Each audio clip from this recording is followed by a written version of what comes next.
Hello, I'm here today to talk to you about diesel particulate filters, or a DPF. So what is a DPF? Well, actually the clue's in the title there, diesel particulate filter. So we're talking about something that exists on diesel engines and something that acts as a filter, taking the particle matter out of the gas stream. So it's a filter.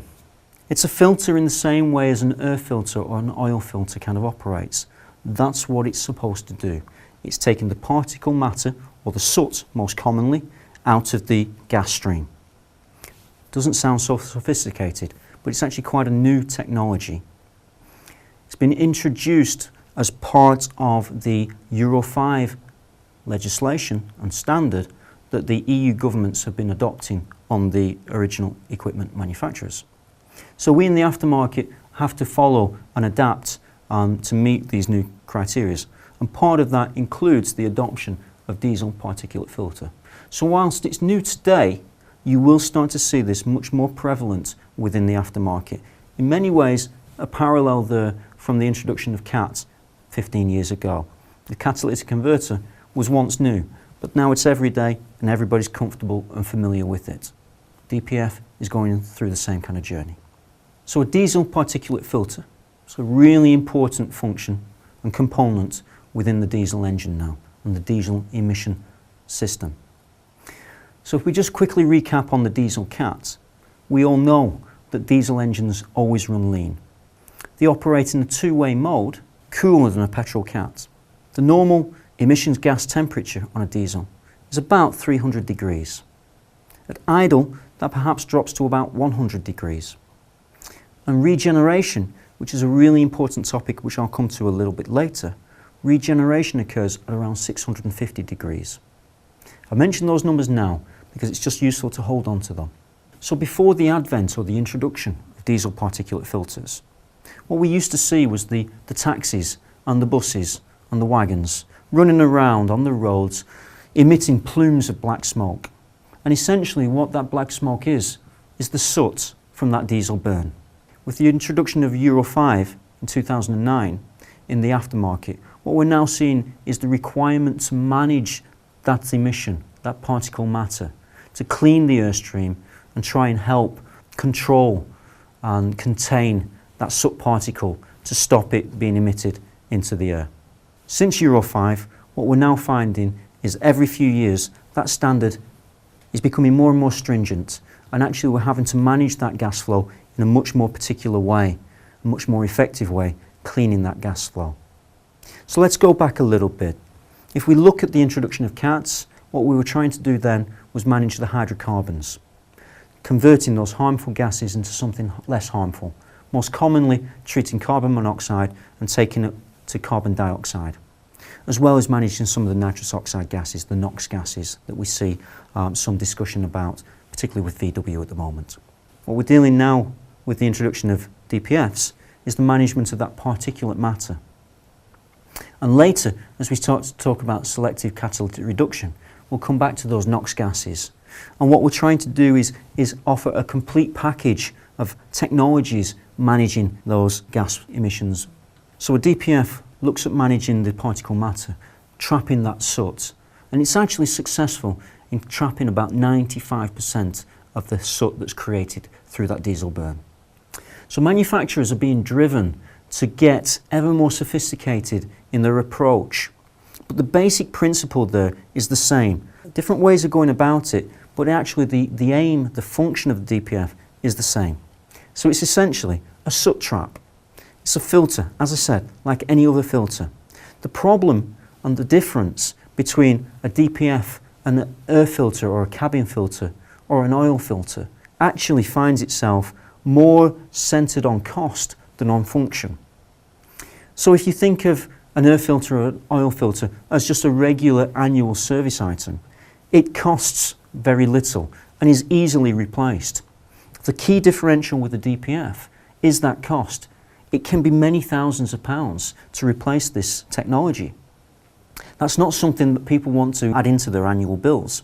So what the vehicle manufacturers have tried to do is build a system that becomes self-maintaining, self-cleaning, in other words. So as the soot is trapped within the filter, what we try to do is manage that soot through a burn, a regeneration, which allows the DPF to become self-maintaining, self-cleaning, and extend the service life of that DPF.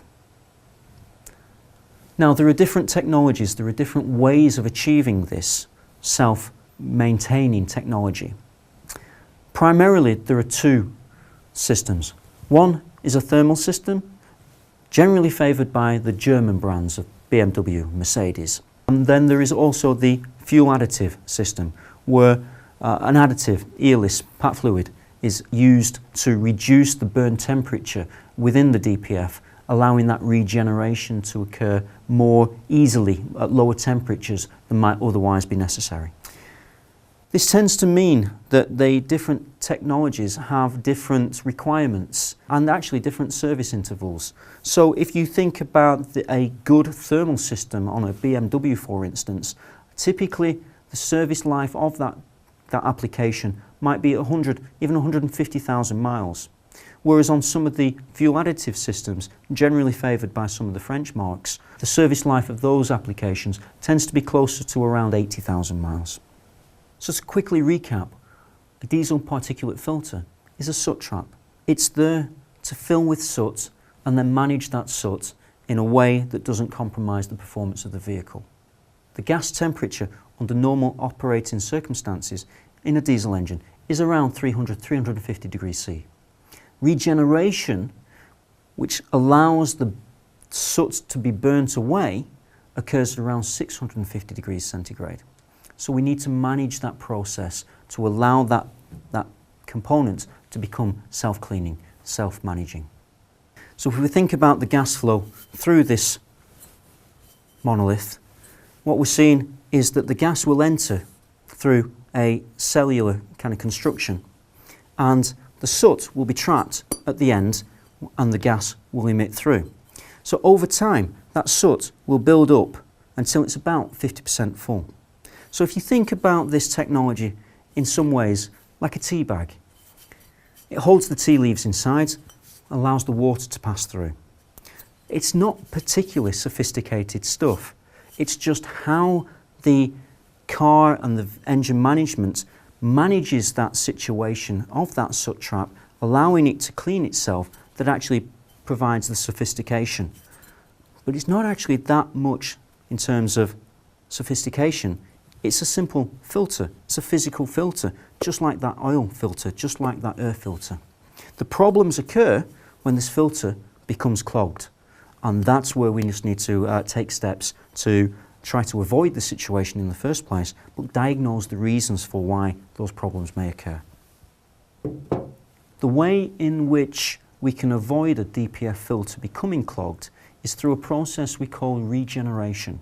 Now, this is just a natural consequence of the engine looking after itself and the emission system looking after itself.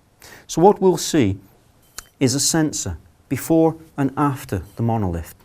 And the engine management will take the readings from those sensors and look at the pressure differential between the two. And when it recognises a set limit has been reached, it will identify that the filter has become approximately 50% full. And at that point, it will trigger a burn. So what we will try to do is generate a burn within the emission systems to burn the soot away and leave a residue of ash. Now, there's a number of ways in which that regeneration can occur. And most commonly, particularly with high mileage motorway users, what we will find is there is a passive regeneration. So this is something that occurs quite naturally when the car is used at hot temperatures over distance and time. There's sufficient temperature within the exhaust system anyway to burn that soot away at a temperature around 650 degrees. The heat is already there within the system, and the soot, as soon as it accumulates, it will burn. So it will manage itself. Now, that system's great, that passive regeneration is great when your normal driving style allows that to happen. Unfortunately, not everybody does lots of motorway miles. Not everybody runs the car hot enough and long enough to generate those temperatures under normal usage. So what we'll find sometimes is that the car's engine management has to take over. And it performs what we call an active regeneration. Now, an active regeneration occurs where the engine management identifies that the DPF is becoming full because of the differential between the fore and aft pressure sensors. And the engine management will identify that, okay, now is the time, now is the right time for that engine burn, that DPF burn to occur. So it will stimulate the conditions that allow that to happen by holding the temperature within the exhaust system. It might even inject some fuel into the exhaust system to stimulate that burn. Other ways you might identify this as happening is if you have a stop-start car. You might find that you come to the traffic lights and actually the engine doesn't cut out, that it maintains tick over. Again, that's the engine management showing signs that it's running some processes, it's running some systems unknown to you. And one of those systems, one of those processes could be regeneration. And it's just holding the temperature there within the exhaust system, continuing to tick over to allow that burn to complete and finish. The more extreme and third possibility in regeneration is what we call a forced regeneration. Now, this is a garage process where the driver has identified through an engine management light, or even in extreme situations, the car presenting itself in limp mode, where it starts to shut down and run on a restricted kind of performance basis. They will come into the garage with a problem with the vehicle, and most commonly, let's say, an engine warning light. Now, this occurs where the DPF has become very full, maybe 90% full, in which case passive regeneration clearly hasn't been happening, and for whatever reason active regeneration hasn't been allowed to occur. Now, there may be many reasons why active regeneration hasn't been allowed to occur. We'll come on to that in a moment. But basically what's happened over time is that the DPF has now become full, and it's created a clogged system which is inhibiting the performance of the vehicle. It's worth perhaps trying a forced regeneration in this situation, but actually the functionality of the DPF under such circumstances is so severely restrictive that it might actually be beyond repair and require replacement at that point. But using diagnostic tools, you can perhaps request a forced regeneration. And this is a functionality that exists but should be treated with some caution, because it's building such extreme temperatures through that exhaust system to try and encourage that soot burn that you can have adverse reactions and the car can actually become inflamed. So it is something that's actually quite risky and should be performed only under strictly controlled situation. It's not something to undertake lightly. It's actually so extreme that now some vehicle manufacturers are actually removing that functionality, and they're actually forcing it to go to a main dealer where they can try to undertake forced regeneration under strictly controlled circumstances. So it is a function. It's becoming less prevalent and less readily available. And actually, if you're getting to that kind of situation, then you really need to be looking at the reasons that the car has got itself to that position, as much as you should be looking to try to remedy or fix the situation. Okay, so let's look at why regeneration perhaps doesn't occur.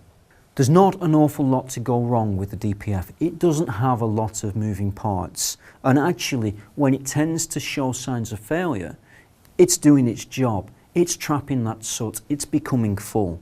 So again, like the cat, in many ways, it can be the victim of faults elsewhere. And what we need to do is actually diagnose where the fault really lies. So one of the key questions we need to ask ourselves is, why has it failed? Let's not just assume a replacement is the answer. So, if a DPF is becoming full, and it's becoming full of soot, then that suggests that regeneration isn't occurring. That can either be down to user, driver style, or it can be down to some kind of physical, mechanical kind of fault. Let's look at that. Mechanical fault within the DPF and the lack of regeneration could be a signal of poor service history, poor engine management. Could be faulty pressure sensors, oxygen sensors, sticky EGR valves, air leaks, condensation within the system. A damaged exhaust system can also present itself as DPF fault and lack of regeneration, whether high back pressure or low back pressure. It can have repercussions elsewhere. Incorrect oil and contamination within the exhaust system or within the DPF can also contribute, as can some seemingly silly faults. So lack of fuel within the tank can actually prevent regeneration. You need at least 20 litres within the fuel tank to allow regeneration to occur correctly.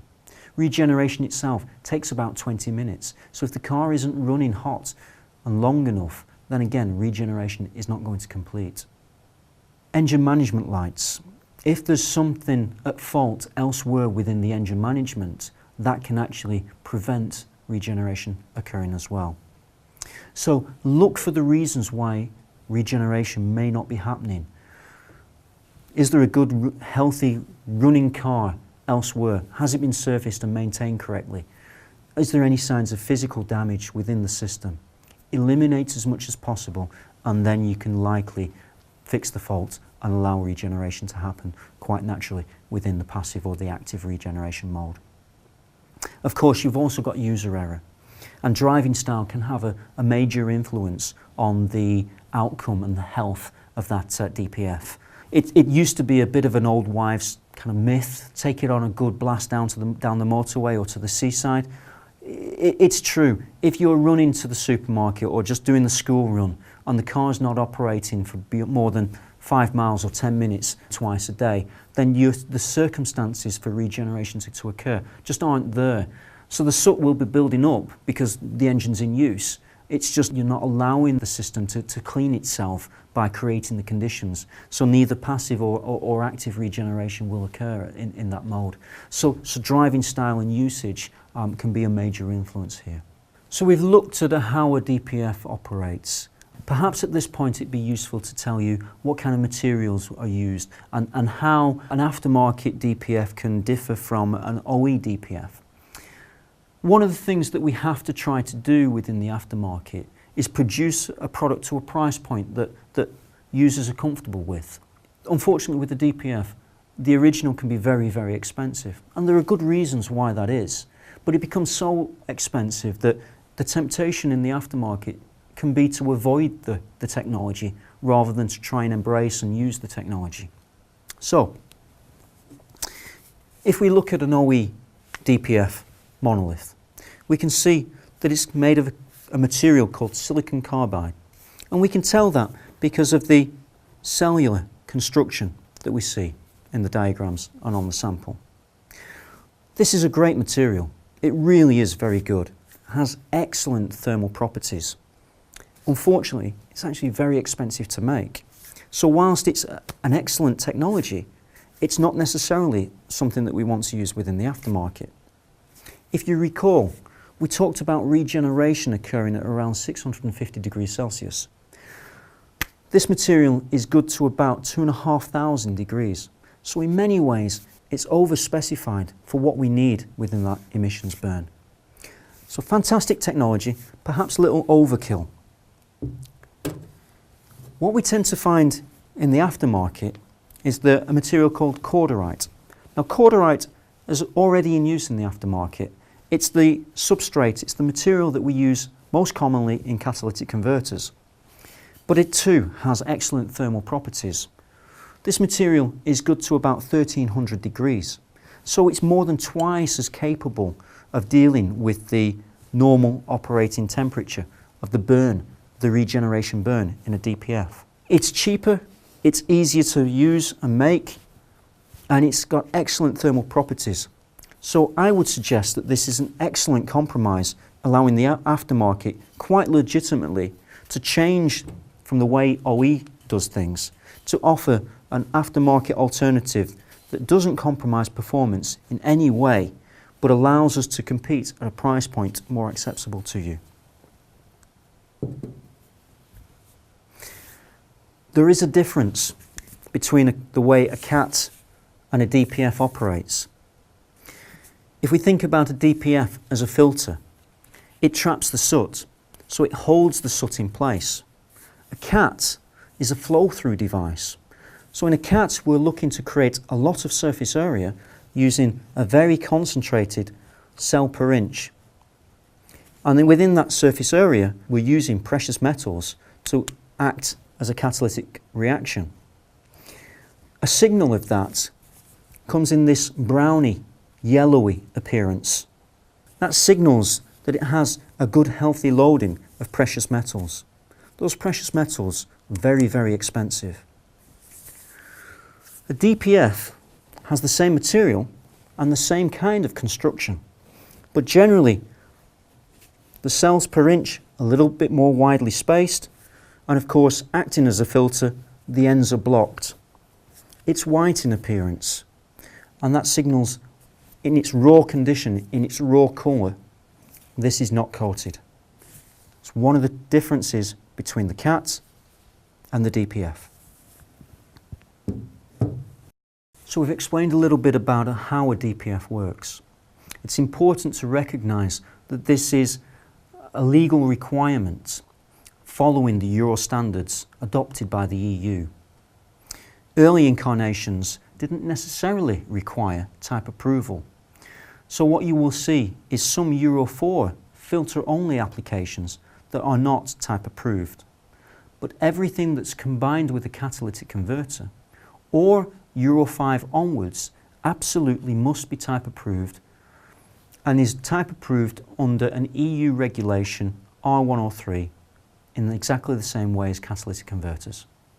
Remember, type approval covers emissions. It does not cover capacity. One further compromise that we sometimes see within the aftermarket relates to the capacity or the size.